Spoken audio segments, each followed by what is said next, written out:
Hello everybody and welcome back to the channel. So I haven't recorded the video for a few days, so I'd like to apologize for that. Unfortunately, I do have a full-time job as well, so work kind of got in the way of me being able to record regular uploads. But I thought with the Carabao Cup, the League Cup game, it was a good chance to get my work completed, and then I could come back in and start recording videos for the next Premier League fixture, which is of course tomorrow away at Wolverhampton Wanderers. So as with all upcoming fixtures, I've decided that I was going to get back into the videos by making a video now predicting my starting 11 for the game. So without any further ado, we will take you over now to the tactic board, where we can see that I have an empty board with no players on. So obviously, during the game against West Ham, we had quite a heavily rotated squad, which meant basically that we can kind of predict what the starting lineup's going to be with relative ease, in my opinion. So we'll start straight away with the goalkeeper. I'm not 100% sure on Alisson's condition, but I think that it's going to be a case where Kelleher can start back in goal. There's no need to rush Alisson back in, especially not for this game. So if Alisson is unavailable, I would fully expect Kelleher to start. And then bringing back in on the right-hand side, Trent Alexander-Arnold.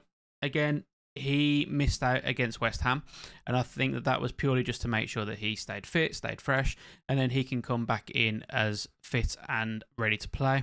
Likewise, with the centre-backs, I do believe that we will see Virgil van Dijk resume his position as the left-sided centre-back, with Kanate coming back in on the right-hand side. I've said previously that I think that Tsimikas had a good preseason, but I don't think he had a very good game against West Ham. And honestly, I think there's a few times where he got caught out, he missed the ball, he was quite slow to react in certain occasions. So for me, it's quite simple that Robertson comes back in for this game. So we're going to see pretty much the same back four that we're used to. The only real change in the back line is going to be Kelleher, although he did play against Bournemouth, and I think he's had some good games recently as well. I thought he also played well against West Ham. I think Kwanzaa had a good game as well. I think the own goal was unfortunate for him, and Joe Gomez also had a good game. But I think when we come back to the Premier League, we want to try and build up that momentum and recover from that loss that we had previously against Nottingham Forest. So therefore, looking at just fielding a stronger team as possible as we can in as many games as possible, and for that reason, Gravenberch will come back in to resume that centre defensive mid role. And then alongside him in the centre of the pitch, we will see Alexis McAllister. And we will see, where is he? Dominic Szoboszlai returning to the pitch as well. I think when McAllister came on against West Ham, he looked really, really good, playing a bit further forward, looking to create some more chances. I thought he was unlucky at a few occasions as well. So I'd expect him to come back in.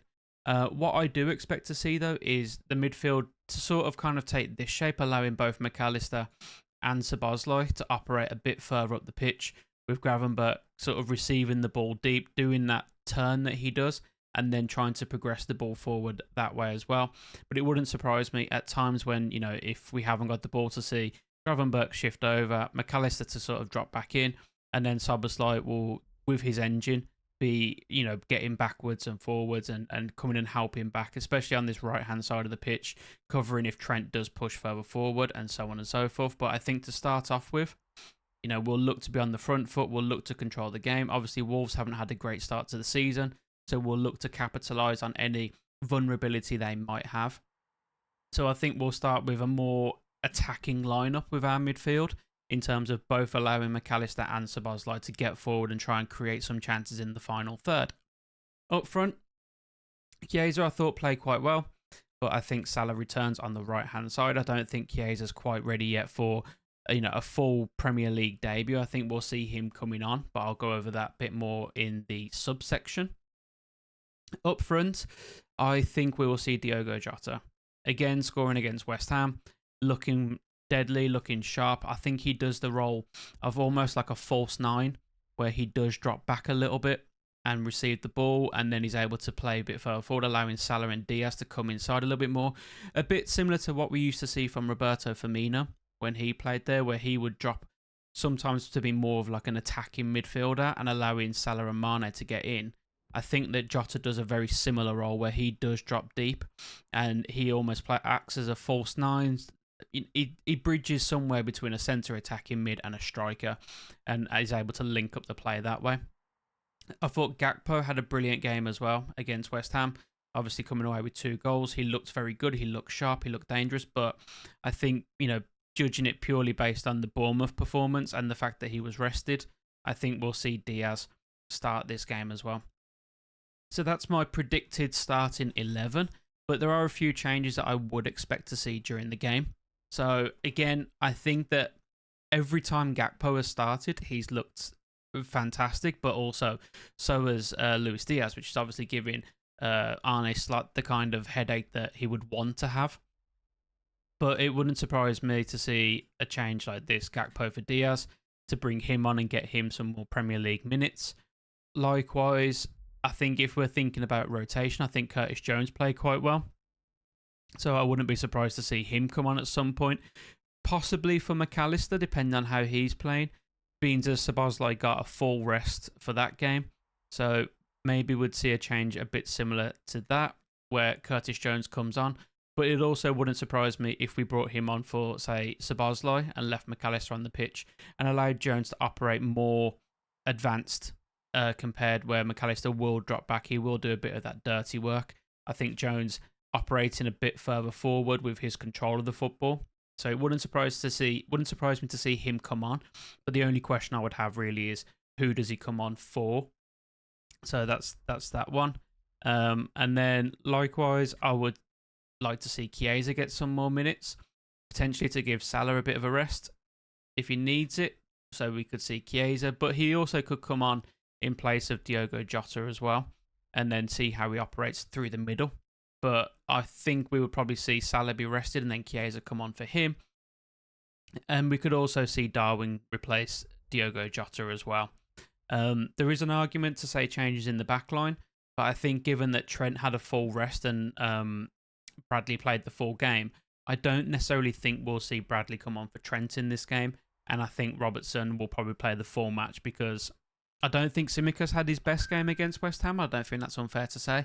So I think keeping Robertson on for the full game, maybe rotating him if need be, but I'd expect the back line to pretty much stay the same.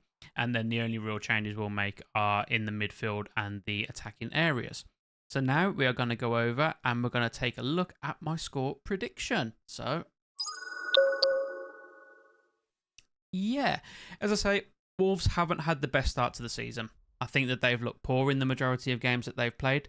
I thought they looked okay against Chelsea, for example, but then in the second half, they just got absolutely destroyed. And I don't think they've really kind of covered themselves with any glory in any of the other fixtures that they've played in. So I do predict a Liverpool win in this game. I think the fact that we're away from home won't really make much of a difference. We'll still look to go there and control the ball, control possession, and try and, just really take the game to them. So it's a tough one as to whether I can see Wolves scoring or not. I think the way that Liverpool control the game, it won't be as gung-ho and basketball-y as the previous games I've seen for Wolves. Admittedly, the only game that I really watched in full was the Chelsea game. And I don't think the game will be anything like that. I think we'll look to control possession from the off. We'll look to sort of really restrict them and frustrate them. Using the ball retention, not being afraid to recycle it, go backwards if we need to before coming forwards. And then looking to, sort of pen them into their box. So I'm going to go for a 3-0 scoreline to Liverpool.